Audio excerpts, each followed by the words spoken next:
na hakuna mahala ambapo tunaenda. It is now 2 years since President William Ruto was sworn into office. Catherine Imuraget, KTN News. Well, and that story by Catherine Imuraget. And you have had plans to relocate some traders from Wakulima Market in Nairobi. We would like to know what you think about this, and therefore, in our Big Q tonight, we ask you, do you support the relocation of some traders from Wakulima Market due to congestion? Send your views to 22151 or use X at Dennis Asseto or at KTN News. The hashtag to use is Weekend Prime. I repeat, do you support the relocation of some traders from Wakulima Market due to congestion? Be sure to talk to us on 22151 and on our Twitter spaces, that is at Dennis Asseto at KTN News. We shall be sampling some of your views in this bulletin on matters to do with the congestion in Nairobi and what you think about it from Wakulima Market. Now, we continue now. When it rose to power, the Kenya Kwanza administration embarked on an ambitious journey to transform Kenya's health sector.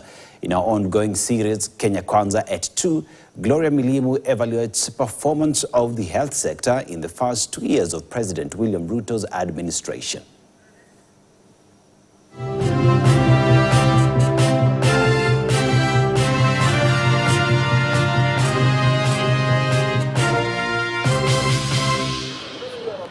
Enactment of the 4 new health laws to support the rollout of universal health coverage remains one of the key highlights of Kenya Kwanza's health transformation agenda.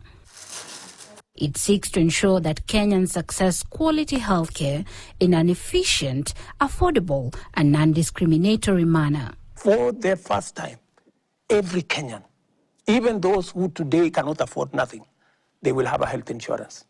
Even so, several stakeholders in the health sector took issue with the regulations, but proponents of the changes argue that on the flip side, some of the initiated changes symbolize renewed commitment towards the realization of the elusive universal health coverage. Previous regime attempted to implement universal health coverage, but it didn't succeed. So the president relaunched this, so that is a good sign. The new 4 bills later signed into law also paved the way for a new funding mechanism. These funds are designed to achieve increased investment in preventive and promotive health, which is and also ensure the essential services are provided.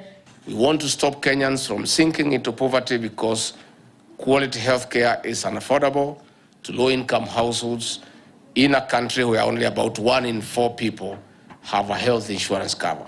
The recruitment of over 100,000 community health promoters to boost primary health care as one of the key anchors of UHC, on the other hand, is another point of note.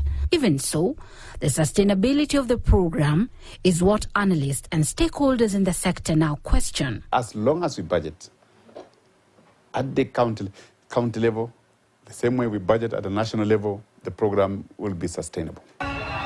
The Kenya Kwanza government was also not spared of the perennial health workers' strike that led to paralysis in the public health sector. This was evident when doctors and other cadres downed their tools to agitate for the implementation of their collective bargaining agreements, among other demands. Wow. Other changes witnessed in the sector was the sacking of former health boss Susan Nakhumicha alongside other cabinet secretaries. Prior to that, President Ruto had been forced to relieve former health principal secretary Dr. Josephine Mburu. This decision came in the wake of the bungled 3.7 billion shillings tender for long-lasting insecticidal mosquito nets. In a twist of events, President William Ruto revoked the appointment of the chairperson of KEMSA and dissolved the entire board. Similar radical changes were witnessed at the former National Health Insurance Fund in an attempt to streamline operations at the institution that was equally rocked with major scandals of fraud and fictitious claims. I hereby direct that all branch managers for NHIF in the affected areas be suspended immediately pending investigations. Anything for the brain. It has not been all doom and gloom. Kenya made a leap in tech and cancer treatment following the introduction of CyberKnife at the Kenyatta University Teaching, Research and Referral Hospital, making the country the second after Egypt to introduce the high-tech treatment therapy in Africa.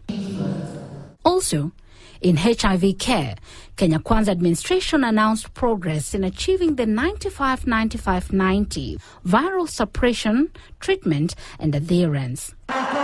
Well, it has been 2 years for Kenya Kwanza administration. However, it remains to be seen whether the Ruto administration will be the one to deliver the much-hyped universal health coverage after several failed attempts by his predecessors. Gloria Milimu, KTN.